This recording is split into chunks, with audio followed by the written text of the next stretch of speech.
Well, Joao, an important 3 points for Chelsea. It was a game dominated by refereeing VAR decisions. What's kind of the talk of the dressing room right now? No, the gaffer said to us they had a good team, physical team. If we start win the first ball, second ball, you could have a more chance to win the game. And I think we didn't start very well, but we score. You had time in the halftime to organize the team. And I think the second half we did well. We won the game. The timing of your goal important, right before the halftime break? Yeah, like I said, we didn't start very well, but I think when I score, the team had more time to organize and then to go to the halftime. Do you think Chelsea were lucky in certain decisions today? I know there's going to be questions around Trevor Chalobah incident. Yeah, I think the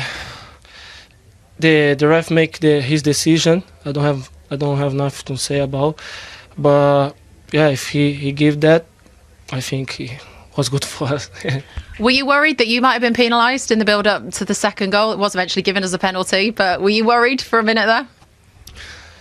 No, I knew my hand was close to my body, so I just waited the decision of the ref, and in the end he gave the penalty for us. Good day for him, but much to discuss. Let's go back to that big talking point after 21 minutes when Fulham thought they'd taken the lead. Goal given on field. VAR recommended that Rob Jones an on-field review, and then he ruled this out. How big a moment do you think this was, Gary, looking back now? Yeah, it's a huge moment. It's obviously a goal that would have put Fulham 1-0 ahead, away from home at Chelsea. Hard to come back. So I feel that Marco Silva has the right to feel angry, feel aggrieved, feel disappointed. We spoke at half-time. For me, in open play, watching it, there was nothing wrong with that. So Chelsea are very fortunate in this situation. Fulham, extremely harsh on their point of view. And this was what he was sent to look at. He saw no issue with it on field, Rob Jones, and remind everybody he has the option to say, thank you for showing me, but I'm sticking with my on-field decision. And I so wish he'd done that. That would have shown strength, that would have shown understanding of the game. This is just, okay, they tell me it's a free kick, I'm going to go with them. I can always say, well, I was told by VAR that it's a free kick. It was so wrong. That decision is so wrong. It was such a great trick by Munoz. It was really, really well played by Fulham, and they played better at that time in the game. They deserved to be 1-0 up, and it's taken away from them. And I understand Marco Silva he's angry, and for me it's weak refereeing. I mean, come on, I so much wish just one referee would go to the screen and say no, I saw this on the pitch, that's fine. I'm going to stick with what I did. Marco Silva's mood in the 9th minute of stoppage time wasn't made any better when your man João Pedro popped up with this header. Yes, we spoke about the delivery, which was inch perfect, and João Pedro affecting the game, scoring goals again. I think that's 5 now in 5 starts. Just a simple movement. He buys himself a yard off the goal. It's a little nudge on the goalkeeper. Buys himself a yard. We spoke before the game, though, didn't we, about maybe having a defender on the left-hand side of him. And this is where that would certainly have helped out from a Fulham point of view. The defender, arguably, if he's on the right-hand side, or the left-hand side, should I say, he can go and attack that, and then the keeper can get anything else above that. But in terms of João Pedro, like I said, 5 in 5, amazing for him. Great impact in this Chelsea team. Great delivery. And again, it was just rubbing salt in the wounds, wasn't it, for Fulham and Marco Silva, the timing of the goal. And it got worse because they've played 3 and conceded a penalty in all 3 now, Fulham.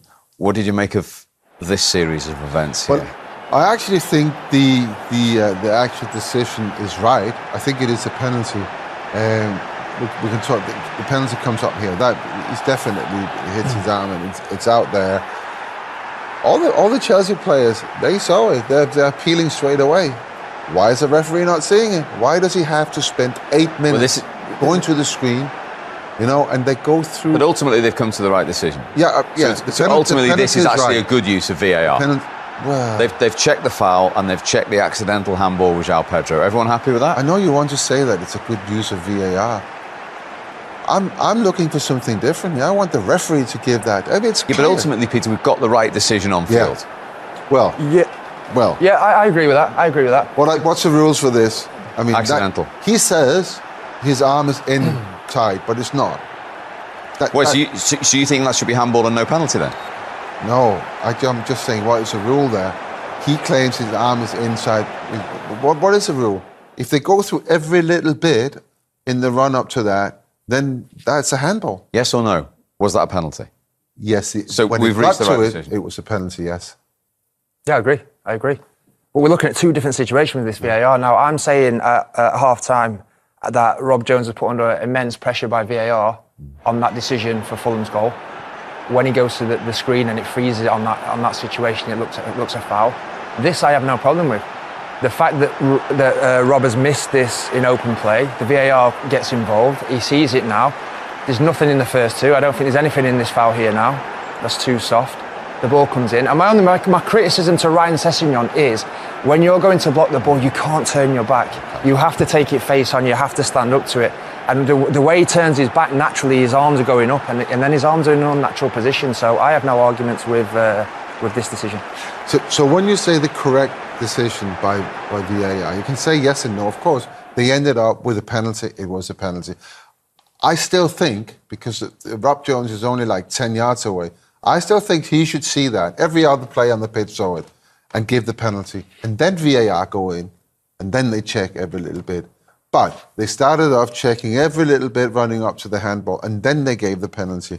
And it's 8 minutes. You know, this game was 106 minutes. Which is one of the reasons why we must move on. Oh, sorry about that. Because Manchester United are kicking off shortly. After we've seen Enzo Fernandez dispatch the penalty comfortably from the spot to make absolutely sure. Yeah, 2-0. And do you know what impressed me with Chelsea, to be honest? They didn't play the best in the first half. Fulham was very good in the first half. Josh King especially, very bright. But what impressed me with Chelsea is the second half, they managed the game so well. They just drained the game, they kept the ball when they needed to. They managed different situations. The manager was able to use substitutions, freshen things up. And that's what I was impressed with Chelsea. The way they managed the second half killed the game. They did. So, 1 down, 4 more. Poor lad in the picture got taken away a golden moment, not just of his career, but of his life, and these Fulham fans as well, right? And the referee, his position was great as well. He saw the incident. Muniz is just leaning into him.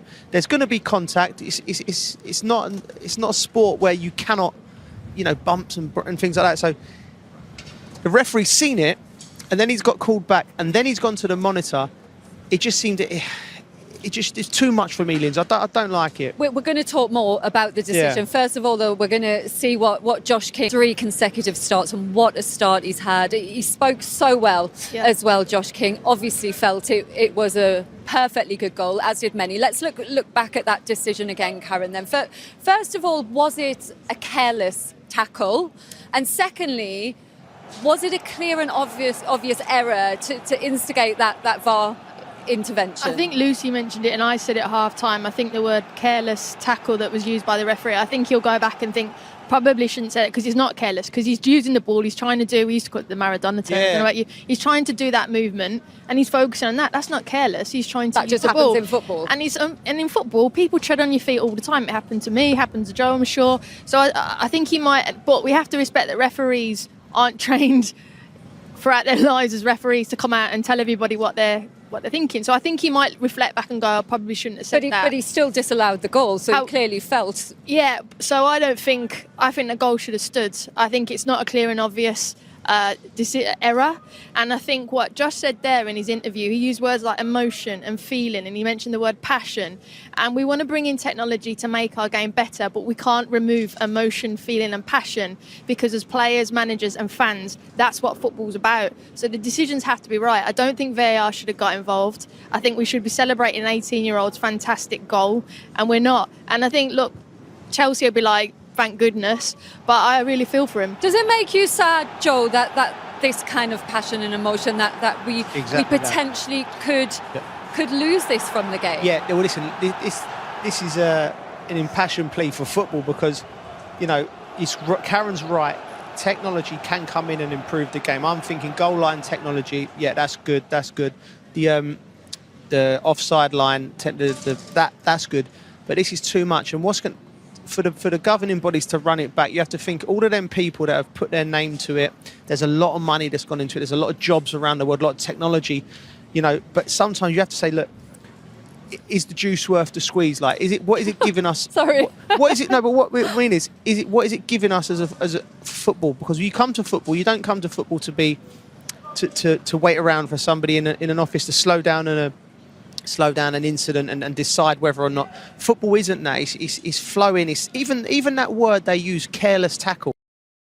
You're not thinking about taking care when you go in for a tackle. When it's red-blooded and you're going for it. Are we going to make it a non-contact well, that's sport what if it we is. say that It's that's already, not okay? It's already going like that, you know, and you know, you want to stop people trying to nail someone and hurt someone. That needs to come out of the game. But with all this technology that's coming in, careless tackle, 4 or 5 people looking at it, slowing it down, it's not good for football. And I'm not having that they say it's across the board, people want this in football. I've not met anyone in football, ex-players who I sit with every week, saying, do you like VAR? Not really. It's better how it used to be. You watch the Championship football and it's full blood in its heart and it's blood and guts. It's fantastic. I said, and we, Premier League, we've got the best players in the world, and I think we're better off just getting rid of it or keeping tiny parts of it. Do you know what I'm going to do? Squeeze another little break Squeeze in an there. orange. Will it be worth it? I don't know. I'll let you decide. But when we come